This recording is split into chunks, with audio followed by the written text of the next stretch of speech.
At the 1988 Summer Olympics, Roy Jones Jr. put on a dazzling display of speed and dominance. He completely outclassed his opponent. There was not a single moment in that fight where Roy Jones Jr. was not in complete control. He was fully expected to win the gold medal, only to be robbed in one of the worst decisions in the history of boxing. This was a painful but necessary moment for Roy Jones Jr.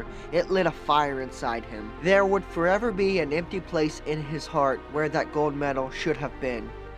In addition to the serious emotional and physical abuse he suffered at the hands of his father, this led him to carve a path of destruction through the middleweight ranks.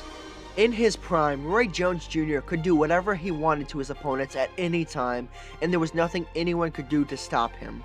He made elite-level fighters look like they had no business in the ring. He was like a video game character on God mode. So much of his style was based on his speed and athleticism. He completely bypassed all of the basic fundamentals of boxing. He didn't really jab, he had a sick lead left hook, he always kept his hands down, he always stuck his chin out, he was always taunting his opponents. He was untouchable. He didn't lose a single round of boxing for over 10 years.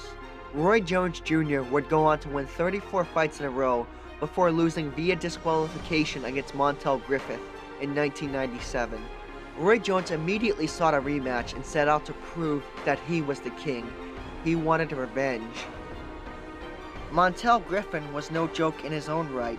He had previously defeated James Toney twice and performed much better than people thought he would against Roy Jones. He was 27-0. In his rematch with Roy Jones, he needed to prove that he was the legitimate champion and that he could beat Roy Jones. The rematch took place on March 21, 1997 in Atlantic City.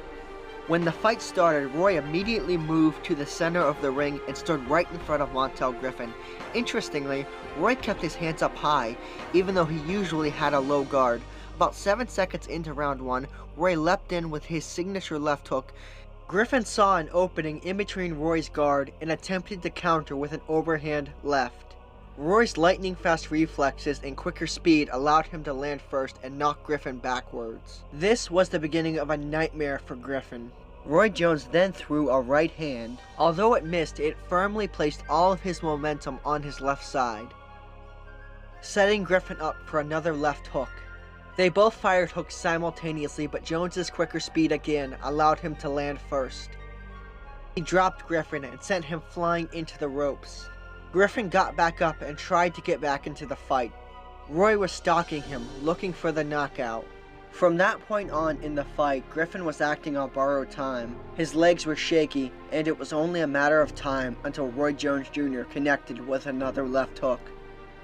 Griffin then spent most of the round trying to escape the onslaught of Roy Jones. With less than 44 seconds left in the round, Roy Jones leapt in with another left hook all the way from his waist. Griffin attempted to pull back with his hands down, almost like he was trying to imitate Roy Jones, which was a bad idea. Roy basically jumped through the air when he landed that punch. He nearly decapitated Griffin. It was almost like a cartoon. It didn't seem real. He immediately tried to get back up, but the legs were not there. He showed heart, but the fight was over. Roy Jones successfully avenged the only loss of his career at that point in dominating fashion. On that night, Roy Jones successfully showed everybody once again why he's one of the greatest of all time.